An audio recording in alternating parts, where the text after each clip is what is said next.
आपका शरीर एक जगह बैठा है, लेकिन आपका दिमाग कहीं और घूम रहा होता है। कभी बीते हुए कल में, कभी आने वाले कल में। और सबसे बड़ी बात, जिस मन को आप शांत करना चाहते हैं, उसी मन को शांत करने की कोशिश में भी वही मन कर रहा है। तो सवाल है, क्या ध्यान का मतलब दिमाग को बिल्कुल खाली कर देना है? ओशो की किताब ध्यान सूत्र इस सवाल को एक बिल्कुल अलग नजरिए से देखती है।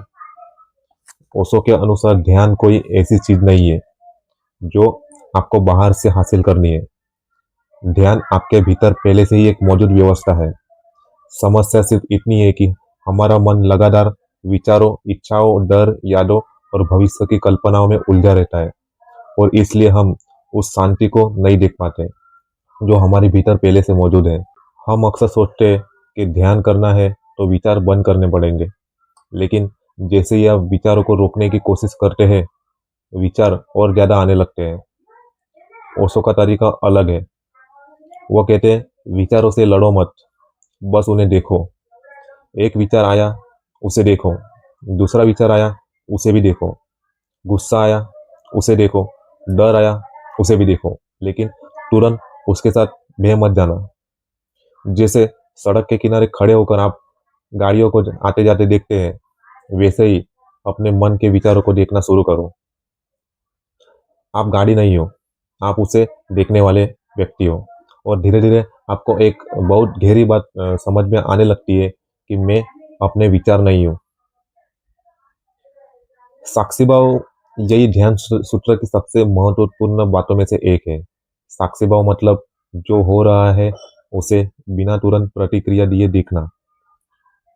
कोई आपको कुछ बुरा बोलता है, आमतौर पर गुस्सा तुरंत आ जाता है, लेकिन अगर उसी क्षण आप अपने अंदर उठ रहे गुस्से को देखने लगे, और एक छोटा सा अंतर पैदा होता है। गुस्सा मौजूद है, लेकिन आप गुस्सा नहीं हो। डर मौजूद है, लेकिन आप डर नहीं हो। विचार मौजूद है, लेकिन आप विचार नहीं हो। आप उनके साक्षी हो। और यही छोटा सा अंतर मनुष्य के जीवन में बहुत बड़ा बदलाव ला सकता है। ध्यान का मतलब सिर्फ सुबह आंखें बंद करके बैठना नहीं है। आप खाना खा रहे हैं तो सिर्फ खाना खाइए, मोबाइल मत चलाइए। आप चल रहे हैं तो अपने कदमों को महसूस कीजिए। आप किसी से बात कर रहे हैं तो पूरी तरह उसकी बात सुनिए। मतलब जो काम इस समय हो रहा है उसमें पूरी तरह मौजूद रहिए, क्योंकि हमारी सबसे बड़ी समस्या यही है कि हम शरीर से वर्तमान में होते हैं, लेकिन मन से या तो अतीत में होते हैं या भविष्य में। ध्यान हमें वापस वर्तमान में लाता है। सोचिए, अगर आपको अपने विचारों से थोड़ी दूरी मिल जाए, अगर हम बात पर तुरंत प्रतिक्रिया देने की जरूरत महसूस न हो, अगर अकेले बैठना आपको खालीपन नहीं बल्कि शांति महसूस कराए, तो आपका जीवन कितना बदल सकता है। शायद ध्यान का मतलब मन को बदलना नहीं है। अगली बार जब मन परेशान हो, अपने विचारों से लड़ना मत, बस शांत होकर उन्हें देखना।